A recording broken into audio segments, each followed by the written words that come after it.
my first podcast. Yes, and Mhm. we live here. So, hey y'all, hey, it's another episode of Bonafide Her podcast featuring the one and only Niveya Henley. Pew, pew, pew, pew, pew, pew. Hi, everybody. How you doing today? I'm good. I'm really good. How are you? Just blessed to be alive. We blessed to see another day. Just Hmm. blessed. So, Yeah, cool, cool. so, so let's get it started. So, Niveya, can you tell us? First of all, I love your name, Niveya. It's almost like heaven spelled backwards. So. Yeah, almost, but my mom wanted to spell it differently. She wanted to be different. It's all good, but I love the name for real. So, Thank you. Miss Neve, can you tell us like your sports story and how you got to where you are? Yeah, so I started playing basketball when I was 7. I'm originally from Seattle, Washington, so I played basketball over there, played AAU over there, and everything. And then my junior year of high school, um, I went to my junior and senior year. I went to Montverde Academy, which is a boarding school in Florida. They're a pretty prestigious basketball school, and I kind of started developing there. I developed before that, but that was kind of a really big like time for me and um, really great experience. And then I was recruited by Furman University my senior year of high school, and so Furman's in South Carolina, and I'm currently here now. I'm a senior, graduating, and I've had a really great experience at Furman. I feel like I've really grown into the kind of player, and I've really developed the work ethic that um, I want to like continue to have through the rest of my life. Use in basketball, outside of basketball, life after. I still have a 5th year, and I'm currently looking for another school to go to right now. And I want to continue to play overseas as well. So that's kind of a Spark Note version of my journey. It's all good, girl. If you need like a transfer portal announcement, graphic design, hit me up. Oh, I got you. okay. Okay, cool. Hmm. So, but I've heard, what's crazy? I haven't heard anybody say Mountain Bird in so long, and I've never Yeah. been at school that high school because it was in. I mean, it's in Florida, but I used to hear like a lot of people like McDonald's All Americans come out of Hmm. it, like D'Angelo Yeah. Russell, Dakari Johnson, and all that. But you know, Hmm. coming from there, like how did that, that school that you say it is a prestigious. Like, how did you able to go from there to like, how did that help you prepare for college? Hmm. Well, I'd say I was on a team with a bunch of really great players. A lot of times you see people and they're the best person on their high school team and they were able to make it Division 1. But I feel like at Montverde, like I was never the best player, but we were all very good players, all going Division 1.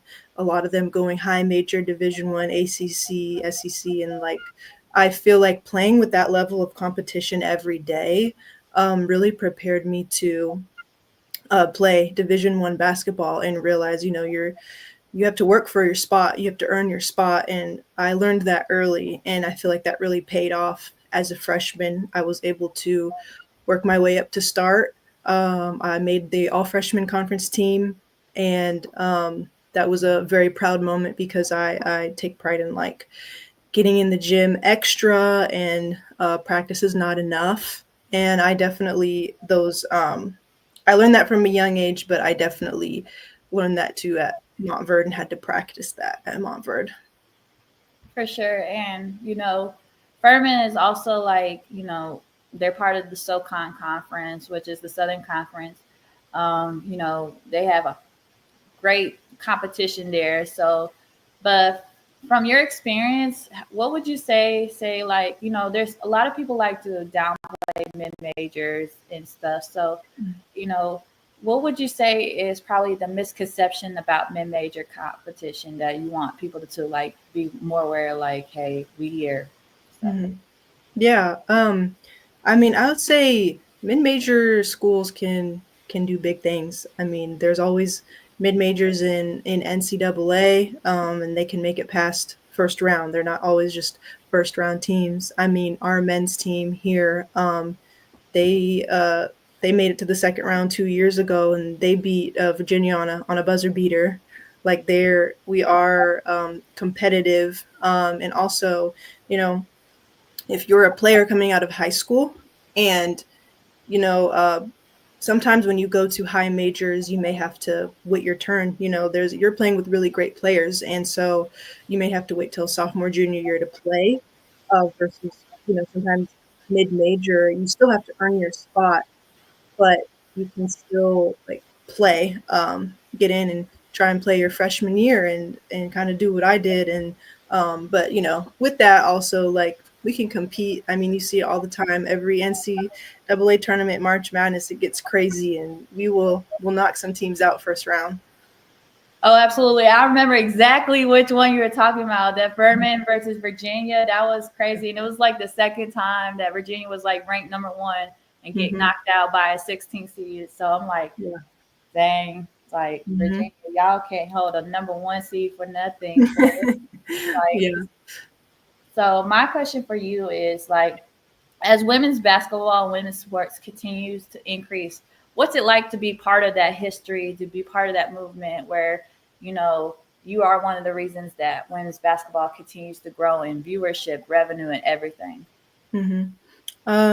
I say I'm very very proud, and I love how far we've come, and I'm also like grateful for all the women before us who have worked to get where we are today. And I mean, I feel like I watch so much women's college basketball all the time, and just seeing those girls like perform well, and then next thing you know, they're on a commercial, State Farm commercial, McDonald's commercial, like all these things that we're used to, men's players, NBA players only, but now we're seeing that representation. I'm an older sister. I've got three younger sisters, all 8 years old, 7 years old, and so I think being able to be a role model for them, for younger younger girls, and showing like, hey, you can play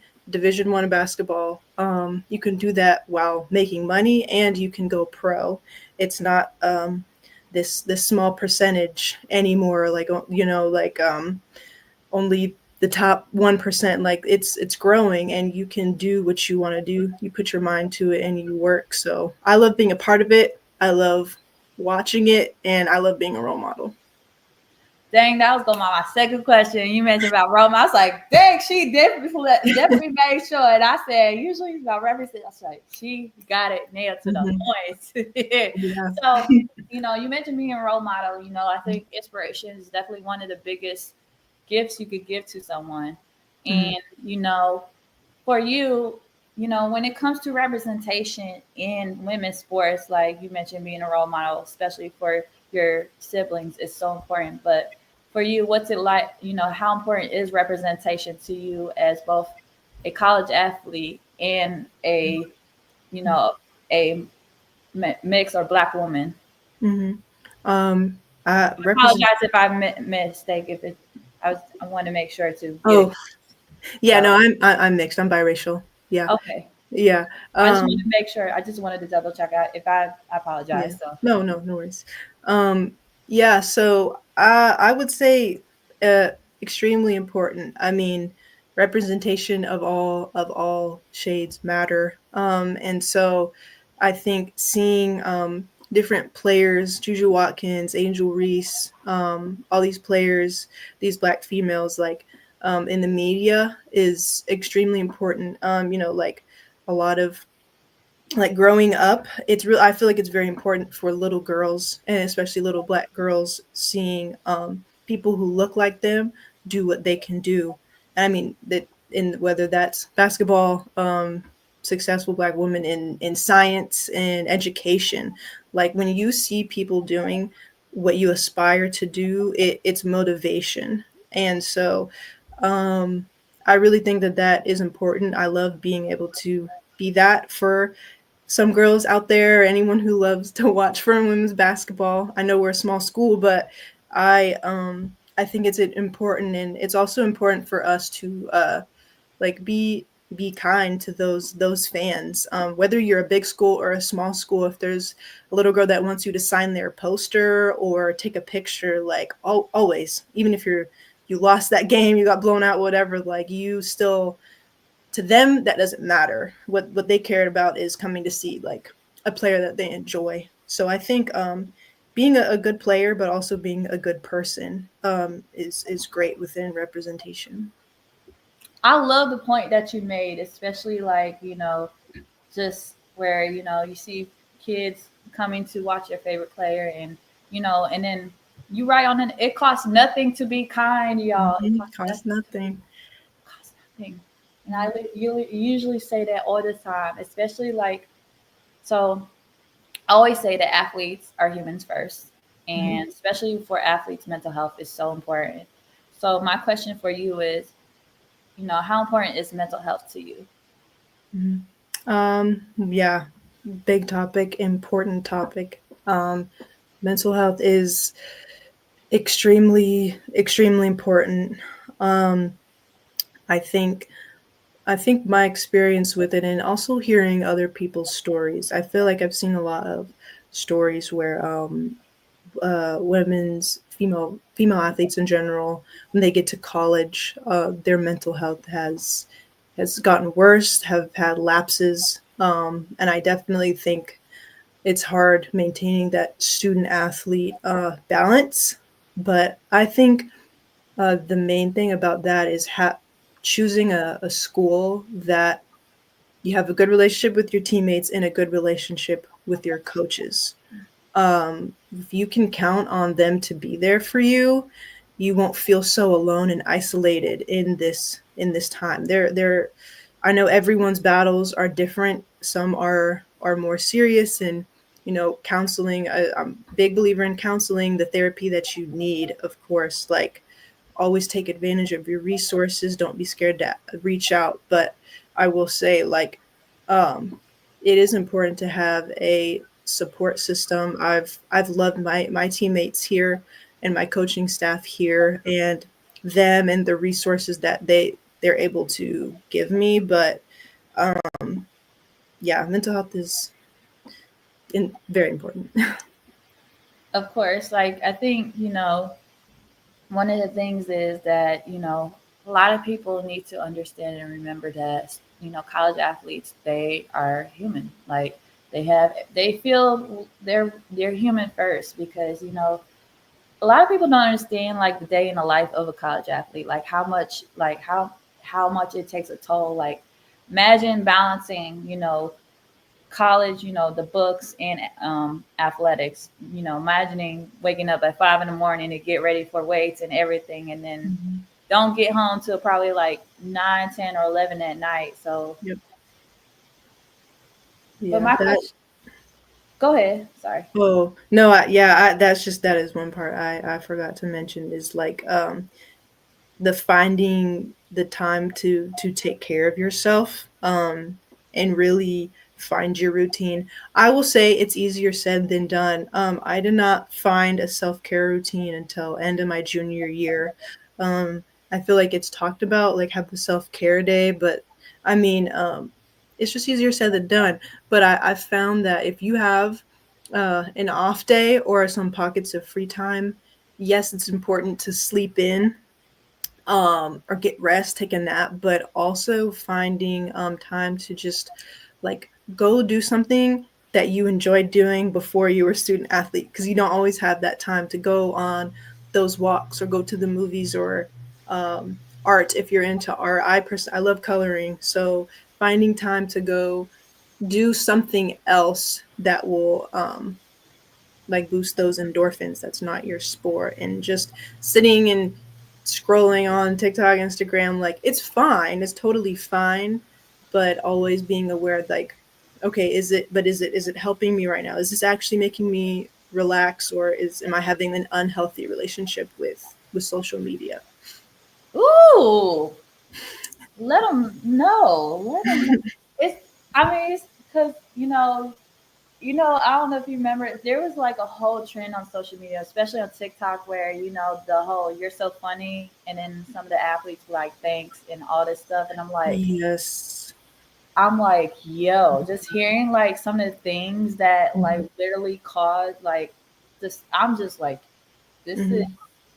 I was like, Yeah. man, like, and I feel like in ways, I feel like this is why I advocate for athletes and Mhm. mental health so much, because like a lot of these people's stories, like they don't get a chance to hear, tell their story, but it's Mhm. like they need to be heard and listen and Yeah. just know that like this is real life. Like Mhm. everything ain't all gold or glamorous, but this is real Mhm. life. So Yeah. Exactly. my question for you is though, like, you know, I love that you mentioned coloring, because coloring, especially like them big gold coloring Mhm. books, like, oh. Mhm. So, Yeah. for my question for you is, what does a safe space look like for you? Good question. Um, a safe space for me is like when I need alone time is a clean, organized room. I know there's the quote like, "How your room looks is how your mind feels," and so if you have a messy room, maybe you're stressed out and have a lot going on.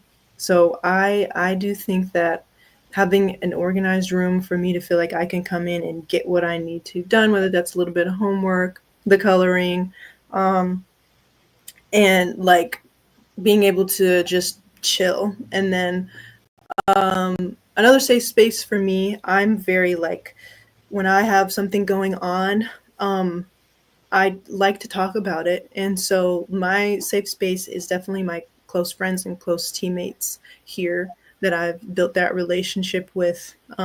Like I have no problem like going to their room where we go for a drive and we just talk. Like my safe space is also my teammates.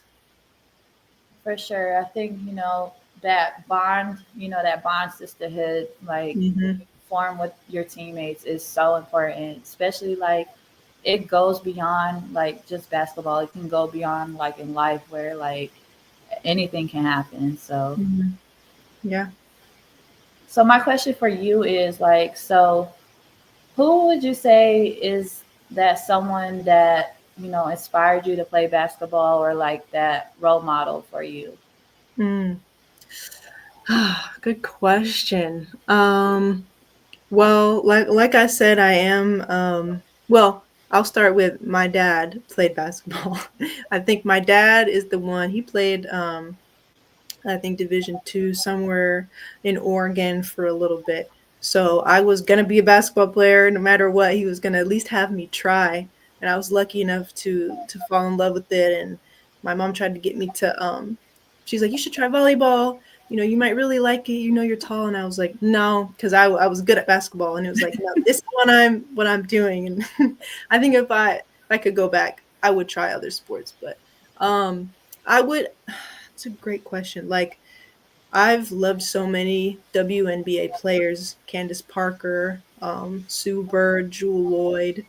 But I grew up in Seattle, and when I was growing up, we didn't have the Supersonics. We had the Seattle Storm, still have them, and I've been to countless Seattle Storm games.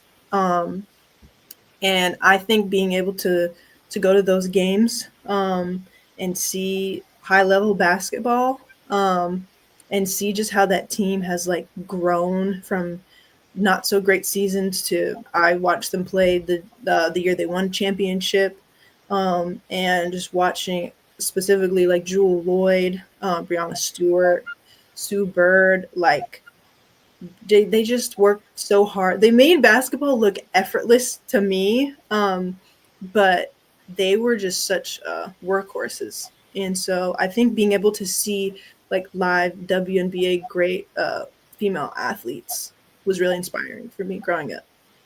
Girl, shout out to you for being a Seattle native, because Yeah. somebody says Niveya was the first player for Seattle to go to Montverde Academy, and I was like, shout out to you, Yeah, girl. that's true. That's true. Hey, shout out to you. Hey, you better celebrate and be proud of that, girl. So celebrate all the Hmm. everything with that. And Girl, Seattle Storm colorways are so amazing. I just want to say. The green. Yeah, I know. It's awesome. So, and you mentioned like ah, Jewel Lloyd is now at Vegas, and then Brianna Stewart's at Liberty. So, like, Hmm. but they have Skylar Diggins. So, They like, do. you know, and I Hmm. remember Seattle won the bubble too, like the 2020 bubble. Yeah. That was a crazy year. But like, you know, with a new look with Seattle, with right now, like, what do you see? Like, do you see them going far still? Yeah. Yeah, I mean, first of all, I love Skylar Diggins. I think she's from Indiana, something like that. And I have tons of family in Indiana as well, so I'm a huge Skylar Diggins fan as well. Yeah, I mean, I see them going far, and I'm will always support them whether they're going far or whether they're not. But I'm gonna go with yes. I'll always bet on my Storm. I know that's right because Hmm. their colorway for like their styles and stuff. I don't know Hmm. if you've seen like the Playa Society. They have like the colorways for it for the Hmm. clothing. I don't know. It's just the green and yellow. I was like, Hmm. oh, just. Yeah. Yes, But nice. so when you were at the Seattle games, was it like was it like super crowded to where everything was sold out, just like how it's shown on TV and stuff? Mm. When I was growing up, no, it was not. It was not sold out. There was a lot of fans, but definitely not as much as there is today. And I know the arena was it's now the Climate Pledge Arena, so it's was remodeled, way nicer and everything. But no, it was not. It wasn't completely sold out. I will say though, the Seattle Storm games have always been so kid friendly. Like it is an amazing place to take your kids to watch good basketball.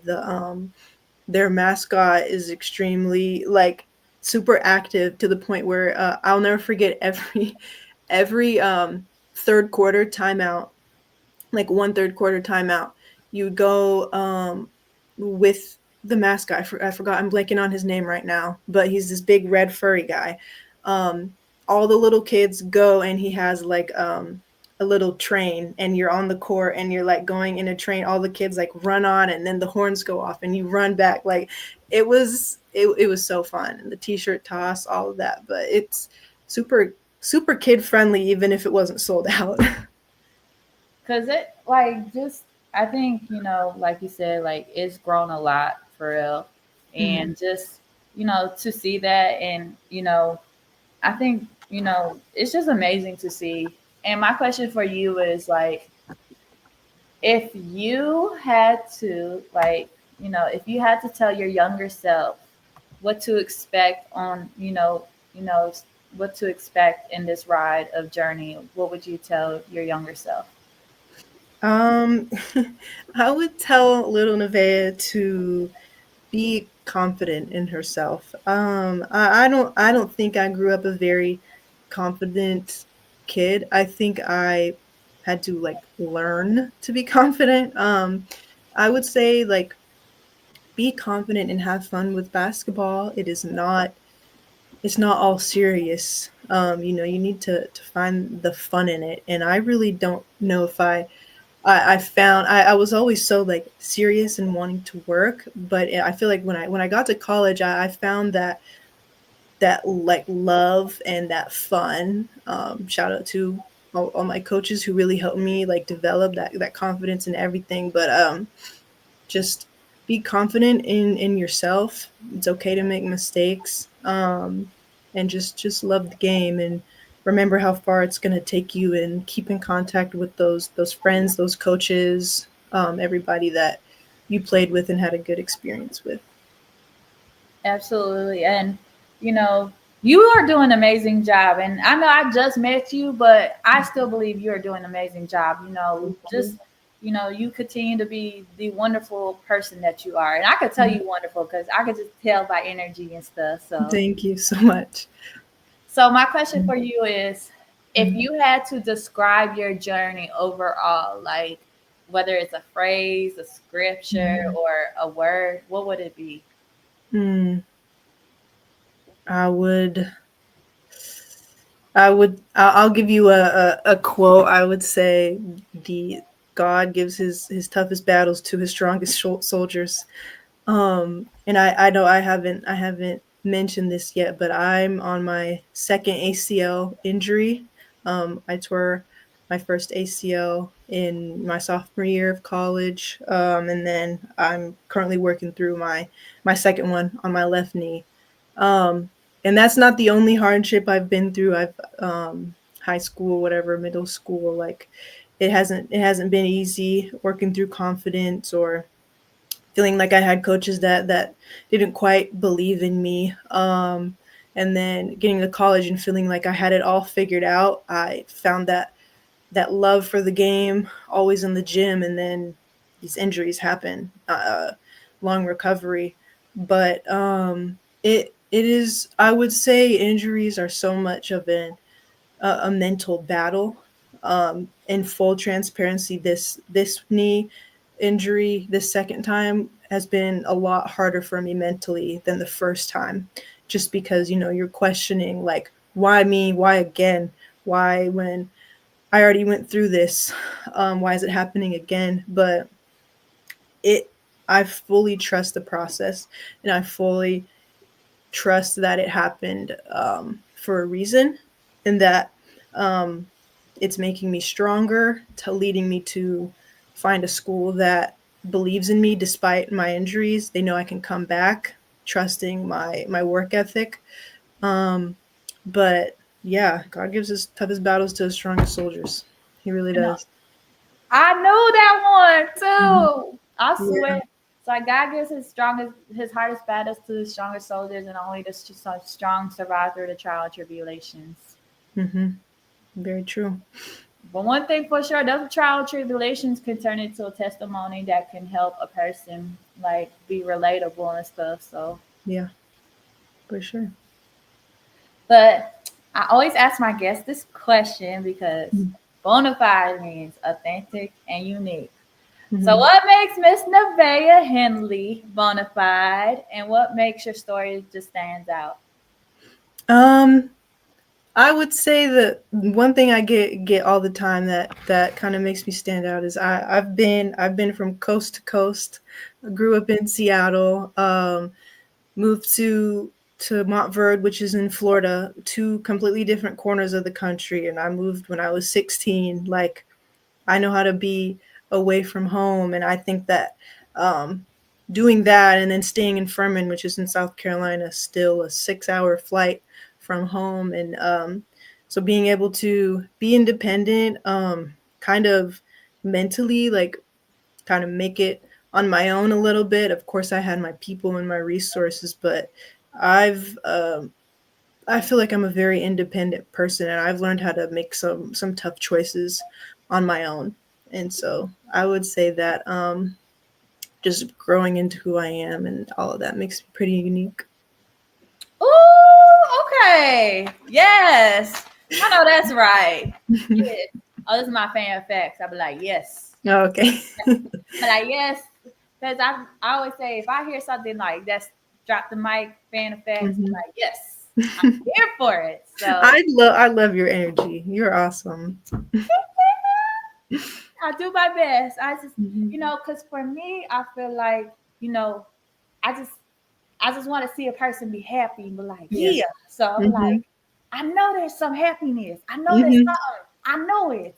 Yeah. But plus energy never lies. So it's like when you give good out in the world, you get great and good come back to you. So it's Hmm. like, so I just I do my best though. So like, hey, so Hmm. Yeah.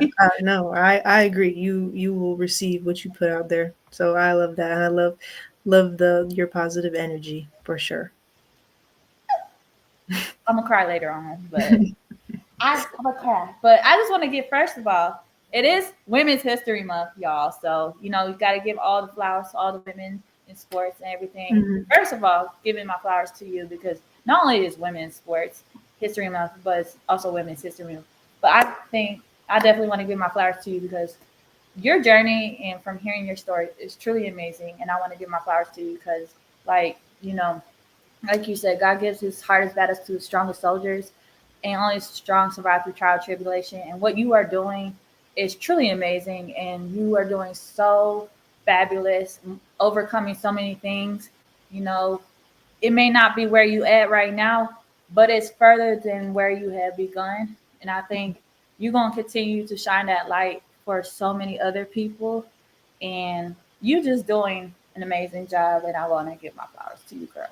Thank you so much, and thank you for having me on here and be able to share my experience. I appreciate it. Of course. Can you let the folks know how where they can find you, as well as any upcoming events, whether you have merch or anything? Mm-hmm. Yeah, so my Instagram is Niveya Henley, just my first and last name, no underscores, no dots or anything. And yeah, I have my merch. In one of my posts on my Instagram, you can get merch with my last name and my number on it. And yeah. Y'all heard it from the queen, from her first, Niveya Henley. Y'all be sure to follow Niveya at Niveya Henley, just like her name. No dot, no underscore, nothing. Just Niveya Henley like it is. And follow her, support her, because when you support women in sports, amazing things happen, y'all. So thank you guys for tuning in to episode 123. And big shout out to Niveya for coming on and sharing your story. You guys can tune in to the live replay of episode 123 after this. Thank you guys for tuning in. Thank Peace. you.